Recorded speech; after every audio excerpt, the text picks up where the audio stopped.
tentunya jadi harapan baru juga pada pemenangan. Jadi saya kira ada persilangan ya dari para narasumber dengan pembanding seperti tadi. Kata beliau di mana mahalnya? Itu juga jadi pertanyaan kita, di mana mahalnya? Faktanya adalah harga komoditas di Kendari itu lebih murah.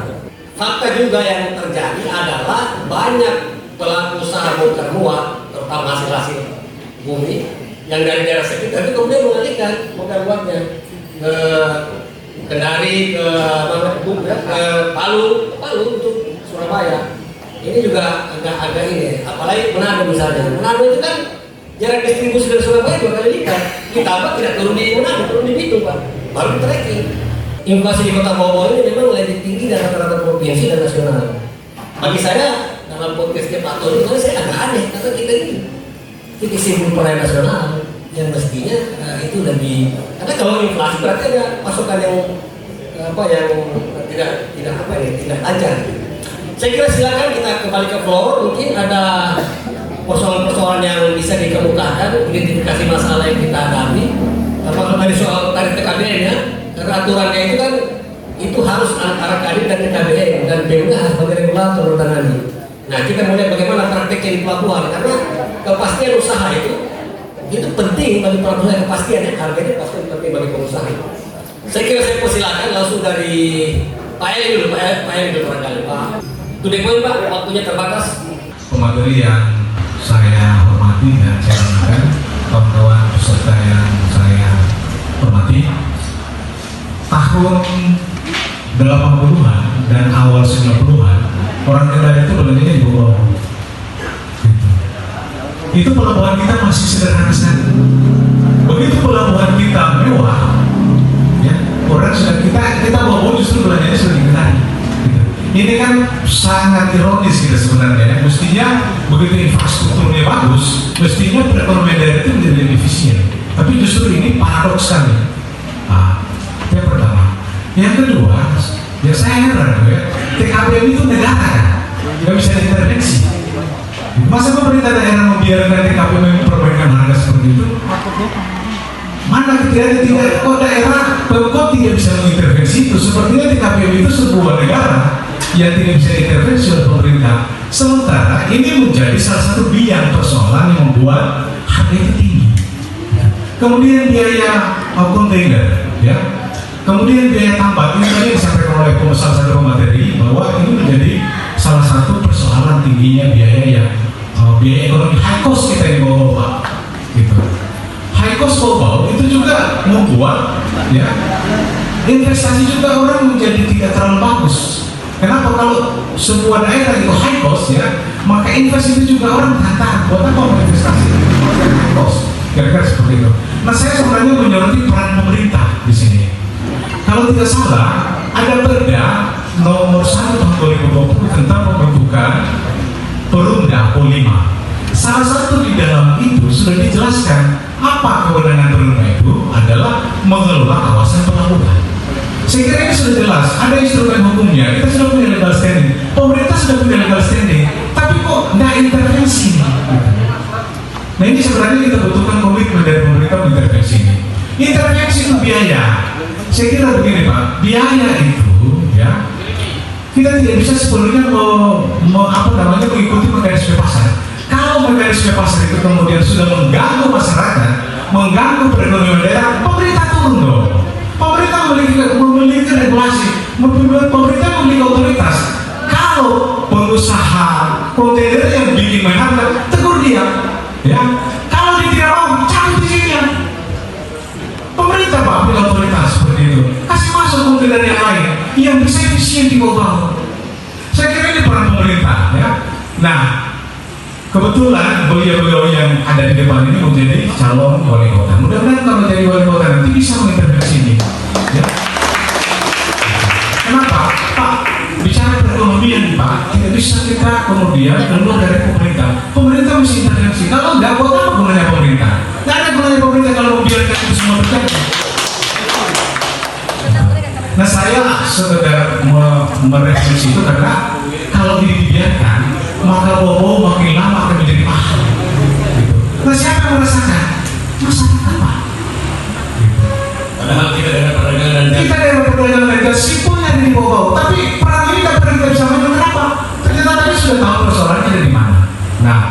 ke depan, Pak, saya harap sekali pemerintah bisa intervensi. Tidak bisa dibiarkan kepada sektor lain yang intervensi ini, Pak. Kenapa? Otoritas ada di tangan pemerintah. Saya kira kayak SOP juga kalau pemerintah turun ke dalamnya, ya, saya kira tidak akan melakukan itu, Pak. Gitu. Yang saya khawatirkan adalah pemerintah membiarkan itu. Nah, kalau pemerintah membiarkan, maka kita rakyat yang siap-siap menderita. Ya, ya. Itu yang pertama. Yang kedua, ya.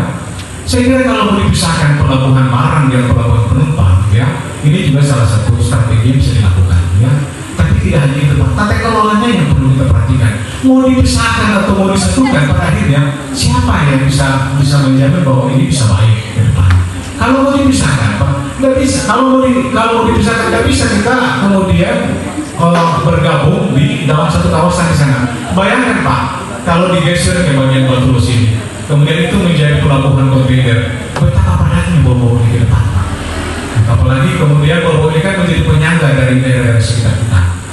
Kalau saya lebih setuju dengan konsep Kendari itu, Kota itu kan jaraknya lumayan jauh dari pelabuhan penumpang. Kenapa kita tidak menjadi daerah yang mencari daerah yang agak jauh dari sini, ya? Itu juga ada multiplier efeknya. Daerah yang kemudian kita bangun itu juga akan berkembang. Itu, ya, coba lihat, ya.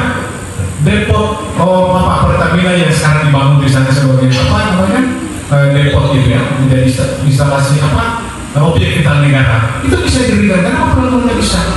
Untuk pelabuhan pelabuhan barang. Saya kira itu sekedar masukan dari saya. Mudah-mudahan ada manfaatnya. Terima kasih banyak. Bila hidayah. Assalamualaikum warahmatullahi wabarakatuh. Ya, saya kira malam ini kesempatan yang diberikan kepada saya. Perkenalkan saya Sisbi. Diskusi ini memang sangat bagus untuk kita diskusikan untuk kemajuan bau-bau melalui sektor pelabuhan. Memang bau-bau ini yang perlu kita ketahui bahwa sumber ekonomi itu adalah yang paling utama itu di sektor jasa dan perdagangan. Memang sangat penting untuk kemajuan kota bau-bau dan perekonomian. Tetapi banyak sekali dalam tata kelola di pelabuhan Murhum itu yang memang tidak sesuai dengan dasar-dasar yang ada. Pertama, kendala-kendala misalkan kita mengirim barang dari Surabaya sampai di bau-bau itu makan waktu lama untuk bisa dikeluarkan dari pelabuhan sampai 1 minggu atau 2 minggu. Ya, itu yang menjadi permasalahan. Kemudian persoalan pemisahan antara pelabuhan barang dan pelabuhan orang itu harus diutamakan karena agar tidak mengganggu masyarakat sekitaran. Karena bau-bau itu letak pelabuhan ini sangat masuk pada wilayah kota. Kira-kira mungkin begitu. Dan yang menjadi pertanyaan saya bahwa di zamannya kebetulan di sini ada mantan sekda Kota Bau-Bau yaitu Kakanda Roni Mukhtar. Bagaimana intens kerjasamanya atau koordinasinya waktu Pak Sekda sebagai menjabat waktu itu, bagaimana kerjasama dengan pelabuhan untuk memajukan Kota Bau-Bau dalam sektor pengembangan ekonomi. Kira-kira itu pertanyaan saya. Sekian dan terima kasih. oke. Yang ingin saya katakan, Pak, tadi Bapak sudah menjelaskan tentang ekonomi, bahwa yang saya belum tangkap di sini atas penjelasan Bapak bahwa tentang peran dan fungsi ekonomi yang ada di Pelabuhan Murhum dan langkah apa ketika Bapak terpilih nanti untuk 5 tahun ke depan Wali Kota Bau-Bau, kinerja apa yang Bapak buat? Karena kan banyak pemimpinan sekarang ini hanya janji-janji manis.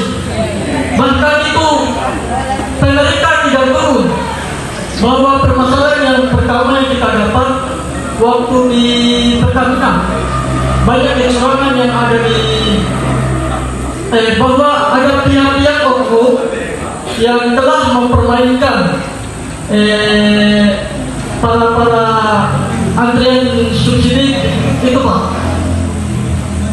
Tapi pemerintah tidak. Ini temanya tentang pelabuhan, ya? Iya, Pak. Tapi kan ini sama saja kita berbicara tentang Bang. Tentang yang ada di apa? Gimana? Di Pertamina apa? Ini temanya itu ada pelawanan, jangan kita bergeser. Oke. Yang kedua yang saya ingin tanyakan Pak. Dari poin ya. Ya, tentang pelabuhan. Bahwa kita lihat saja bahwa di pelabuhan itu kan banyaknya keterlambatan dalam pemberangkatannya feri. Karena saya sudah kerja di tahun 2019 Pak, waktu saya mau berangkat ke Konawe, tiba-tiba pemberangkatannya ini agak terlambat sedikit. Bagaimana pihak pemerintah untuk bekerja sama kepada pelabuhan ini biar jadwal dalam pemberangkatan itu bisa lebih efisien Pak. Mungkin itu saja. Nama dulu sebelum lain, namanya. Akbar Pak, dari Komisaris Stay. Oh ya. Sekarang Akbar. Mungkin itu saja Pak. Bila itu koleganya Jadi soal kesempatan. Kesempatan yang diberikan kepada kami, saya apresiasi kepada calon-calon wali kota ke depan dan juga kepada kepala KSP dan khususnya kepada moderator yang bisa melahirkan acara ini yang dikaitkan dengan hari ulang tahun lembaga setelah saya mendengar dari beberapa cakupan pemikiran yang dikembangkan oleh narasumber di atas, saya melihat ada beberapa hal yang kita lupakan. Kita sudah jauh melangkah berbicara, sudah sampai ke atas. Padahal kemarin tanggal 8 Juni 2024, Dirjen Perhubungan Laut baru mengeluarkan surat percepatan rencana induk pelabuhan. Baru 2 hari lalu atau 1 hari lalu ya. Nah itu ditekankan presentasi yang masuk tentang rencana induk pelabuhan secara nasional itu yang masuk baru 30% yang diakui atau yang mundur. 70% pelabuhan yang ada di Indonesia belum selesai dan belum tuntas. Jadi jangan perlu digarisbawahi. Belum selesai apa ya? Belum selesai apanya? Belum selesai rencana induk pelabuhan. Itu langsung dari Dirjen Perhubungan Laut. Jadi bagaimana kita mau mengatur seperti kegiatan ekonomi dan sebagainya, sementara pelabuhannya bentuknya kita belum tahu bagaimana. Apalagi kalau kita mau memisahkan. Ya. Yang berikutnya, saya sepakat tadi dengan Kepala KSP bahwa pelabuhan Bau-Bau adalah salah satu pelabuhan yang pelayanannya terbaik. Mengapa?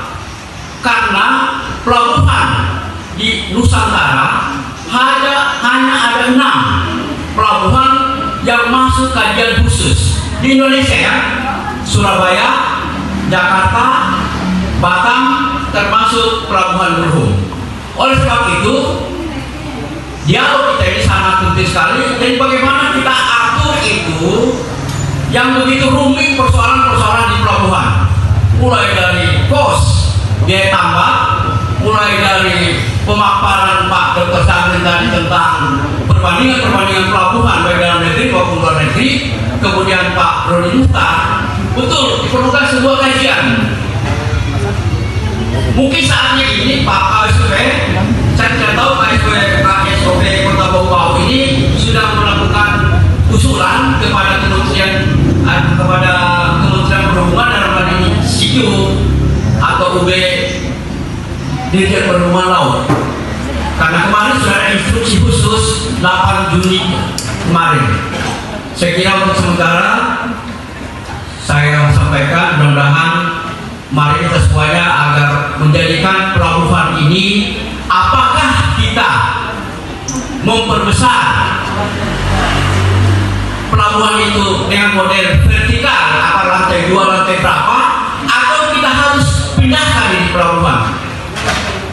Karena kalau tidak dipindahkan akan begitu-begitu terus saja. Sementara yang saya tahu beberapa waktu yang lalu itu ada 52 pelabuhan yang masuk ke pelabuhan bau-bau itu 20 kapal penumpang, 32 itu bukan kapal penumpang. Jadi kita fokus dulu sekarang bagaimana potret yang akan kita buat tentang pelabuhan bau-bau. Saya kira demikian. Terima kasih. Assalamualaikum warahmatullahi wabarakatuh. Saket Pusat Studi Analisa Kebijakan. Karena ini acara untuk kandidat wali kota, saya mau bicara tidak terlalu teknis, tapi ini penting juga menurut saya. Pertama, saya mau ingin tahu apa kebijakan dari calon wali kota ketika nanti sudah menjabat. Nah, itu. Bicara pelabuhan Murhum Bau-Bau, harusnya kita bangga karena setahu saya sejak 2018 bahkan 2014-15 pelabuhan Murhum itu sudah menjadi salah satu yang dibidik oleh Kementerian Perhubungan untuk menjadi percontohan. Bapak Kepala Pelabuhan pasti tahu KPBU Pelabuhan Murhum Bau-Bau, dan itu sudah dilakukan analisa dan studi, bahkan bisnis plan itu sudah clear. Jadi bicara pelabuhan penumpang, pelabuhan rakyat, pelabuhan kontainer itu sudah ada datanya semua nih di kementerian, dan saya yakin di pemerintah Kota Bau-Bau ada. Pertanyaan saya, berapa tahun yang sudah berjalan ini, apa yang sudah kita lakukan sebagai pemilik kebijakan atau pemegang ini posisi baru calon ya, baru calon wali kota. Jadi mungkin pertanyaannya sikap mereka, sikap visi politiknya ke depan. Itu kaitannya kita ada Bapak Peda mungkin di sini. Ketika nanti Bapak menjadi wali kota, saya berharap tidak terulang nih kejadian 6-7 tahun belakang yang lalu, karena datanya, analisanya, studinya sudah clear. Pertanyaan saya, Perda sudah disampaikan tadi ada untuk Perumda. Nah, kenapa ini tidak diambil dan didesak itu kementerian untuk merealisasikan ini KPBU, karena satu-satunya percontohan di Indonesia itu pelabuhan Murhum. Jadi dipilih sebentar. Poinnya tadi apa ya? Temanya tuh masuk. Ya, pertama, ketika Bapak nanti menjadi wali kota, saya berharap tindakan pertamanya, saya tidak mau yang aneh-aneh, ya, tapi wujudkan BUMD untuk masuk ke dalam konsorsium KPBU, sehingga apa yang menjadi pengelolaan itu tidak ada ketakutan bahwa nanti daerah bisa mengelola atau tidak, karena kan ada konsorsium. Kita mengalih teknologi, mentransfer pengetahuan itu melalui badan usaha yang konsepnya KPBU. Ini kenapa 6 tahun ini tidak dilakukan pemerintahan, ya, bukan bapak-bapak. Tapi kalau bapak-bapak nanti di dalam pemerintahan, kalau ini tidak dilakukan juga, pertanyaan saya alasannya apa ya? Karena dokumennya sudah clear, pemerintah kementerian sudah oke, tinggal pemerintah daerah mau mengambil tidak. Karena yang punya wilayah itu Kota Bau-Bau, bukan Kota Makassar, bukan Kota Kendari. Pertanyaannya, datanya ini clear, informasi investasinya juga clear. Ya itu, artinya kalau ini tidak diambil, apa kira-kira kendalanya? Sehingga inflasi itu tidak bisa dijawab siapapun, mau berubah apapun bentuknya, selama ini tidak diambil oleh pemerintah kota, tidak akan bisa terwujud inflasi murah, pembangunan Kota Bau-Bau menjadi berkembang, lapangan pekerjaan bertumbuh, bisnis di luar ASN itu terbuka. Hari ini kita berharap bekerja itu sebagai ASN. Sayang kan Pak, sementara daerah lain bekerja itu buka usaha. ASN itu pilihan kedua. Terima kasih. Tuh, Ustaz. Ini dari mana tadi? Nama dan katanya lembaganya? Pusaka Pak. Pusaka. Pusat Studi Analisa Kebijakan Publik. Pak Alfian ada nggak di sini? Saya baru di sini. Oh iya, Pak Alfian ya? Ya. Oh ya, ini Alfian Ghani, ini menjadi tadi. Sebenarnya mau jadi penanggap, tapi kemarin kan narasumbernya banyak sekali. Ya, sebenarnya saya banyak sekali. Jadi saya bilang ada sebagai peserta nanti dikasih. Kalau dari tadi saya tahu dari awal, saya persilakan. Satu pertanyaan mungkin untuk melengkapi kita ini punya memberi substansiasi bagi diskusi kita hari ini. Dalam kajian Anda itu bagaimana melihat potret pelabuhan Bau-Bau hari ini terhadap pengembangan kapasitas ekonomi daerah? Saya minta waktu 2-3 menit untuk menjawab. Ya, terima kasih. Saya sebenarnya tidak terlalu mempusingkan analisanya karena data dan dokumen yang sudah dikeluarkan oleh Bappenas itu sangat clear. Artinya potensi itu sudah clear. Tinggal sekarang bagaimana pemerintah kota menjahit itu. Menjahit itu artinya bahwa pemerintah kota punya kewajiban untuk membuka lapangan pekerjaan. Satu, pemerintah kota membuka akses yang terbatas saat ini di Kepulauan Buton itu terbuka. Ketiga, pemerintah kota wajib mendapatkan PAD. Ya, nah, kalau PAD kita masih berpikir dari retribusi, sangat disayangkan. Harusnya PAD itu datang dari bagi hasil saham kepemilikan usaha. Sehingga bagaimana kita menggerakkan dana-dana itu sangat-sangat terbuka. Nah, pertanyaannya, bagaimana pemerintah melakukan itu? Menurut saya, regulator akan sangat sulit kalau tidak punya kaki yang namanya BUMD.